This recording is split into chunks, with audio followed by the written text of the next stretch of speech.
Bonjour à toutes et à tous, c'est le Docteur Damou, votre médecin nutritionniste. J'espère que vous allez bien.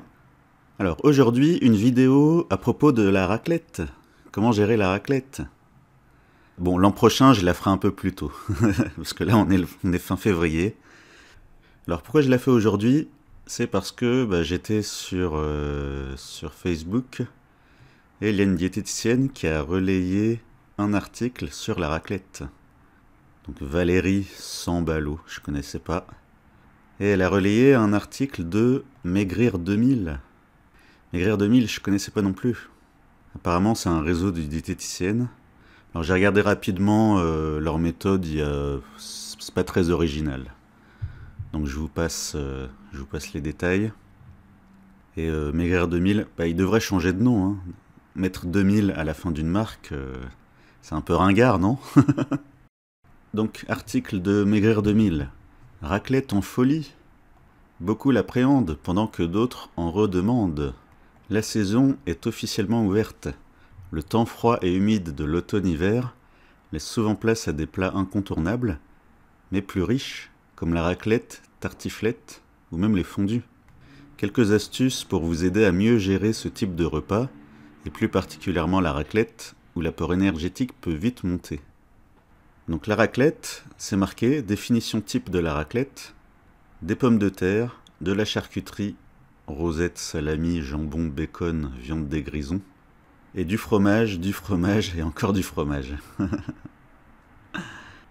Alors pourquoi on mange du fromage? Le fromage, c'est très riche en protéines.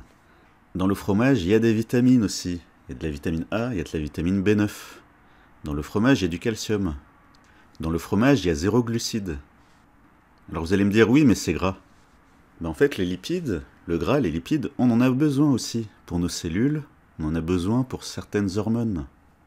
C'est pour ça que si tu te prives complètement d'aliments gras, au bout d'un moment, tu risques d'avoir envie d'aliments gras, en fait. Faut pas faire ça. Le cas extrême, c'est les anorexiques, anorexie mentale, ou alors les sportives, certaines sportives de haut niveau, tellement elles mangent pas gras, qu'au bout d'un moment, elles n'ont plus leurs règles, tellement elles manquent de nutriments utiles.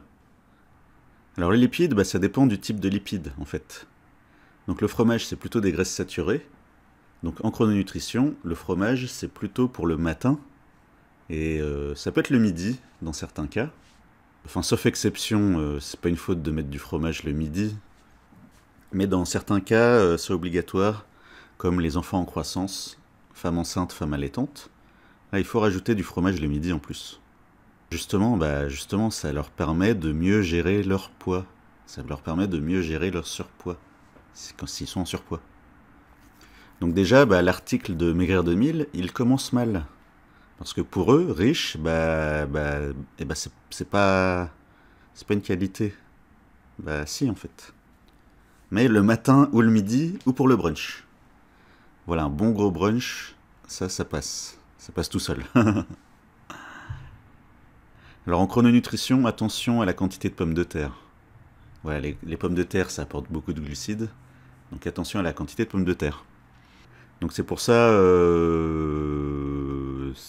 que raclette en repas de joker... le problème avec la raclette, c'est que on met les pommes de terre, on met le fromage. On finit le fromage, mais il reste des pommes de terre. Alors on remet du fromage. Et du coup, à un moment, il n'y a plus assez de pommes de terre, mais il y a encore du fromage dans l'assiette. Donc on remet des pommes de terre. Et ainsi de suite. Donc du coup, raclette, la vidéo d'aujourd'hui, ça va être raclette et repas de joker. Puisque apparemment, pour cette diététicienne aussi, hein, la raclette, ça a l'air d'être un écart à leur méthode.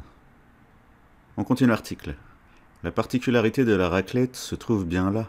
La principale difficulté rencontrée par les amateurs de raclette est la quantité de fromage ingéré. En effet, les poêlons de fromage se succèdent les uns après les autres sans se poser la question « ai-je encore faim ?» C'est ce qui rend ce plat assez redoutable. Tous les aliments sont allègrement présentés sur divers plateaux dans lesquels on doit piocher pour se servir sans jamais prêter attention à la quantité totale ingérée. Bah ouais, c'est ça qui est bon. Certains peuvent vite se laisser dépasser par ce sentiment d'abondance. Alors, pourquoi il y a des gens qui mangent, qui mangent beaucoup beaucoup trop à la raclette? Eh ben, parce que le matin, ils ont sauté le petit déjeuner, ou alors ils ont juste mangé un biscuit vite fait. Le midi, ils ont juste mangé un petit sandwich vite fait. Et du coup, le soir, ils ont envie d'aliments consistants, en fait, à cause de leur carence du matin et de leur carence du midi. Donc c'est pour ça que le soir, bah oui, ils ont envie d'une bonne grosse raclette. Et s'ils se font ça le soir, bah la nuit, on digère très peu. Du coup, le lendemain matin, il a pas faim, il saute le petit déjeuner, ou alors il mange juste un biscuit, et ainsi de suite. Et je sais pas si vous avez déjà vu des gens comme ça. Alors c'est des gens qui sont minces, voire très minces, et tu les invites, ou alors ils t'invitent, et là ils mangent des quantités monstrueuses. Tu te dis, mais comment il peut mettre tout ça dans son petit ventre? C'est parce que le reste du temps, il saute des repas en fait. Il saute des repas, mais attention, ça veut pas dire que toi, tu resteras mince en sautant le petit déjeuner et en mangeant des raclettes et des pizzas le soir. Attention, on n'a pas tous le même métabolisme. Attention. Donc oui, voilà, il y a des gens qui arrivent à gérer leur poids en alternant petit déj sauté, déjeuner léger et grosse raclette le soir, grosse pizza le soir. Ça existe. On continue l'article. Tout d'abord, il est important avant un repas comme celui-ci de ne pas proposer d'entrée ni d'apéritif trop copieux. On est d'accord, une entrée. Qui fait une entrée avant une raclette, sérieusement? Une petite salade pour se déculpabiliser. Pour faire genre oui, c'est light. Comme ça, ta copine au régime, tu dis si, regarde, j'ai mis de la salade. Il est également préférable de choisir un dessert léger, comme un crumble ou une mousse de fruits. En effet, le repas sera déjà assez riche en lui-même. Un dessert? Mais qui fait raclette plus dessert? Si t'as envie d'un dessert après une raclette, c'est que t'as pas assez mangé de fromage, t'as pas assez mangé de protéines. Bonjour, bonjour la nuit de sommeil pourri à cause d'avoir mélangé raclette et dessert. Ensuite, la matière grasse contenue dans ce plat va demander un gros travail de digestion. Et oui, c'est pour ça que en chrononutrition, le fromage c'est le matin et le midi et le brunch. Bah oui. Ensuite, il faut avoir en tête qu'une tranche de fromage à raclette pèse environ 25 grammes, ce qui représente à quelques grammes près la quantité journalière à ne pas dépasser. Enfin, les recommandations officielles, enfin les plus répandues, on va dire, chez les diététiciennes, c'est pour le fromage 30 grammes par jour. Maximum. Ils se rendent pas compte. Et après ils s'étonnent que les gens se jettent sur la raclette comme si c'était le dernier repas de leur vie. À force de les priver d'un aliment utile, à force de leur dire ah bah non, hein, 30 grammes, hein, pas plus. À force de leur dire ça, évidemment que le jour où ils auront l'occasion d'en manger 100 grammes, 150 grammes, bah oui, ils vont en manger 100 grammes, 150 grammes, 200 grammes. D'un coup, oui, ça existe. Donc on peut pas à la fois donner des conseils qui vont priver les gens, et en même temps dire ah non, hein, attention, hein, au moment de se lâcher, te lâche pas trop. Hein. Donc eux, avec leurs 30 grammes de fromage par jour, mais ils tomberaient dans les pommes s'ils voyaient les quantités recommandées en chrononutrition. La quantité journalière à ne pas dépasser. Sinon quoi? Quitte à casser l'ambiance en disant de faire attention le soir de raclette, autant casser l'ambiance jusqu'au bout. Qu'est-ce qu'on risque si on dépasse les 30 grammes de fromage par jour, hein? Faut le dire. Pour passer un repas, on continue l'article. Pour passer un repas en toute sérénité, avec zéro culpabilité.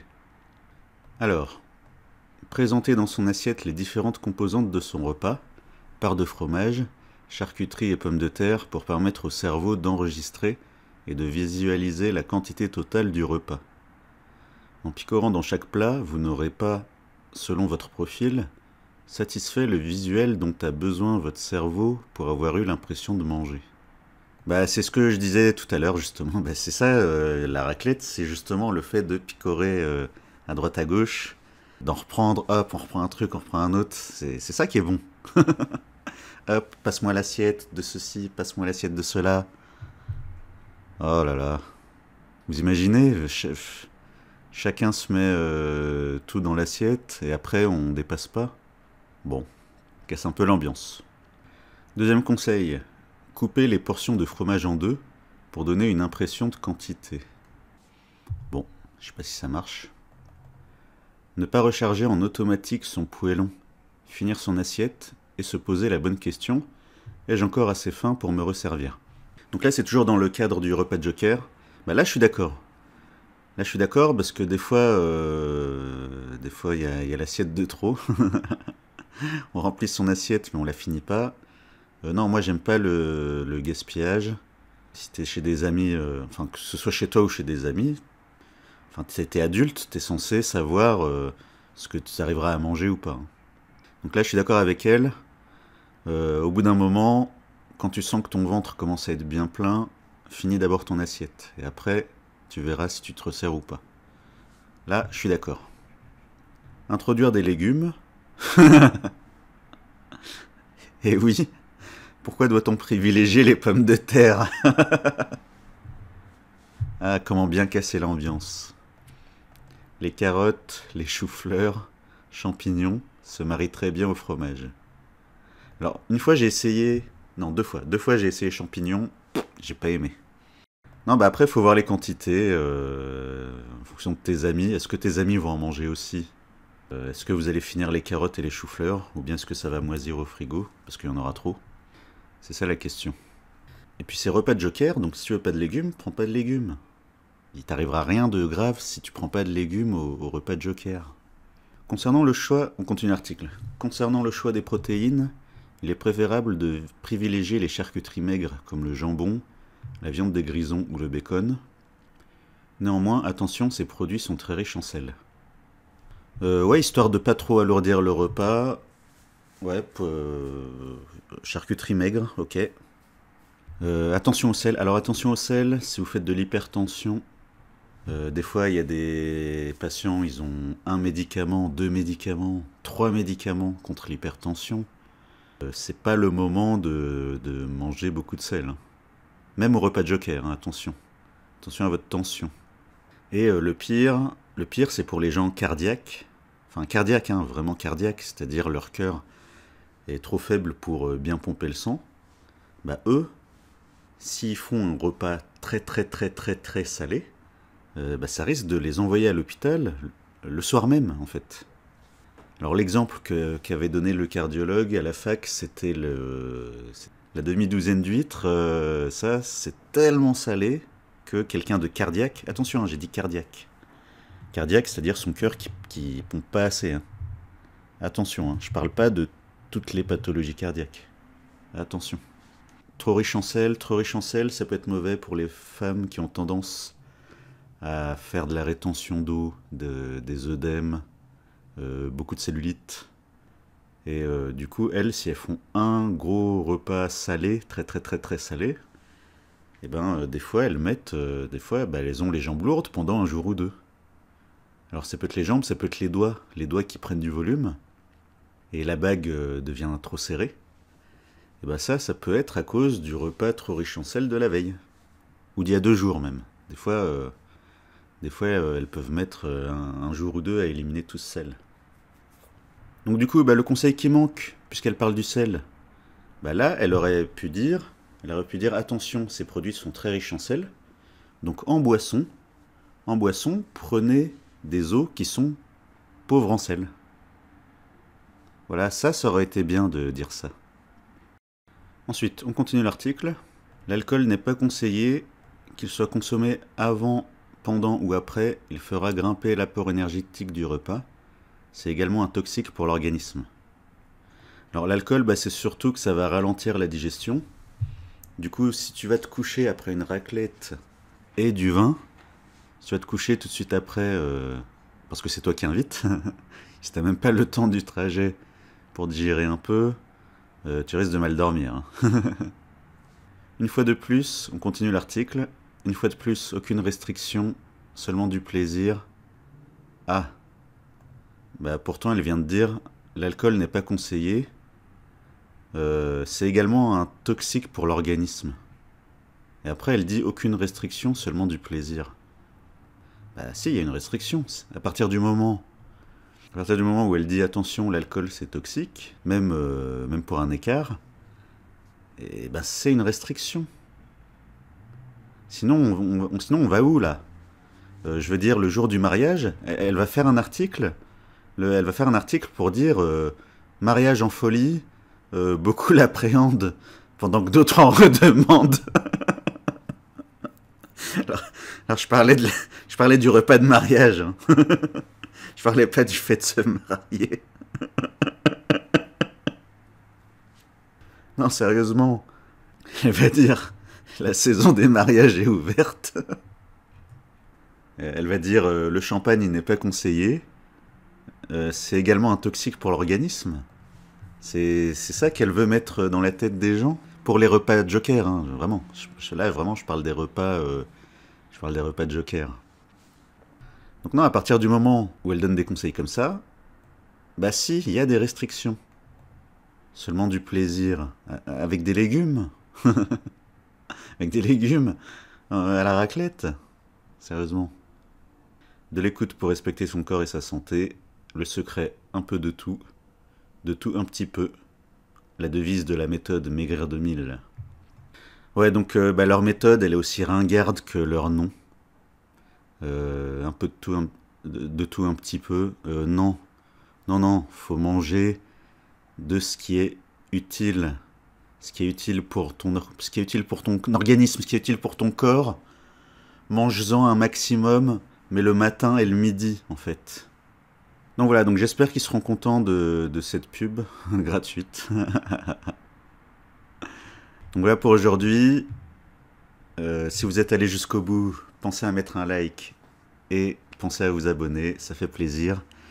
Et c'est bon pour ma chaîne YouTube. Pour que plein d'autres gens arrêtent de se prendre la tête pendant la raclette. Et pour que vos amis ne vous prennent pas la tête pendant la raclette. À bientôt pour la prochaine vidéo.